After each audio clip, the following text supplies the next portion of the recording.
Hello, my name is Joaquin Vazquez, and I am here to talk about world hunger and how it is affecting a lot of people today, and how I did a small action to not only contribute to facing this problem, but also to, I guess, better help myself in a way, learn more about how this is affecting and how I could change in a way the way I live to, just help out with all the situations going on in the world with hunger.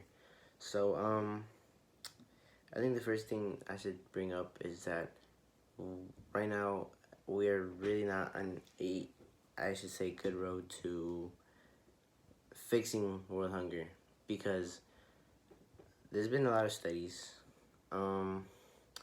lately by people who obviously research on this topic. I've gone on multiple websites trying to, make sure that I have all my information now, but we are on the way to making this problem a lot worse, because what many predictions say is that by 2030, over 840 million people are going to be affected by world hunger, and obviously that's a really big amount, and it's a good chunk considering there's about 8 billion people in the world, I guess you say, in total.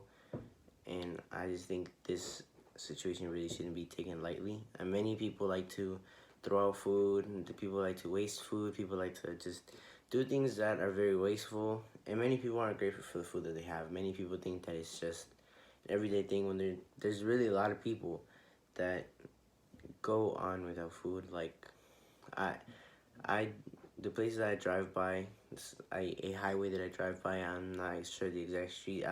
I tend to see a good amount of people that are not only, I guess, like in hunger, but I've seen people who don't have homes and things like that, and it's just, it's a heartbreaking to see that people have to go on every day without food.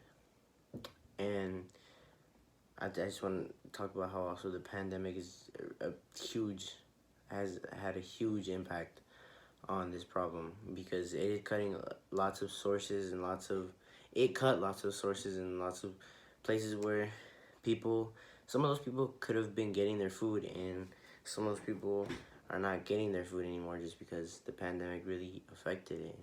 It's not a good thing. It's really heartbreaking. This was the help that we did with, we had helped an organization called the Southwest Collective, and basically what it was is we had boxes of food that we would give to people who needed them, who were lined up getting ready to get food. It was a really heartwarming experience. I really like seeing how, I guess, giving food to people who really needed it, seeing a smile on their face, how grateful they felt, was really heartwarming. And it's just crazy how it was really in my head when I was there, and I guess I'm just coming back to it now, talking about it again. I just want to get back on the topic of how, the pandemic was a really big impact on this problem. Actually, just many low-income countries were taking over 40 millions of cereal from the U.S. just to be able to, have some food, some sort of source that they can eat. And there's many people went malnourished, which is really sad.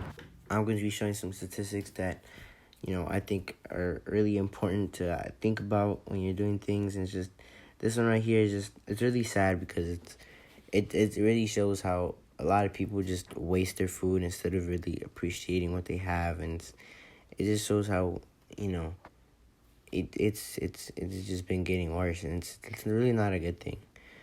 It's just 690 million people that still go hungry. That's a lot of, and we have enough food to feed them. It's just many people like to waste it, and it's just, here we can, another statistic, it shows kind of how it's affecting kids too. And it's really sad to see, and especially there's actually kids that have to go hungry, and like thinking about it, it's like, I've had times where like my stomach hurts and because I haven't eaten. It's like I myself have not caught myself, but I do recognize that sometimes I underappreciate the food that I have, and it's just, it's sad to see that a lot of people do it. And I think it's something that I can work on myself. But you know, organization known as or referred to as WFP, stands for the World Food Program, is a organization that they had done lots of studies and things like that to find most of these statistics, which I think a good amount of people get their statistics from, and they are currently trying to find a way to transfer money electronically to be able for more people to be able to get money, get food, and obviously there's a problem with that. Not everybody has an electronic, but I think it is a good way for people that do, to, at least help those people, and maybe find other ways we can help people that do not have electronics. I would like to say thank you for listening to what I had to say, and maybe that everything I had to say made you at least think about or consider trying to find ways to help you at least fix this problem in places, and redo. I think I recommend searching and looking up about the Southwest Collective and the WFP, the World Food Program. And thank you for just listening to me in general. And thank you for looking all the way through the video. And it may have been a little boring, but I just wanted to share this with you. Thank you.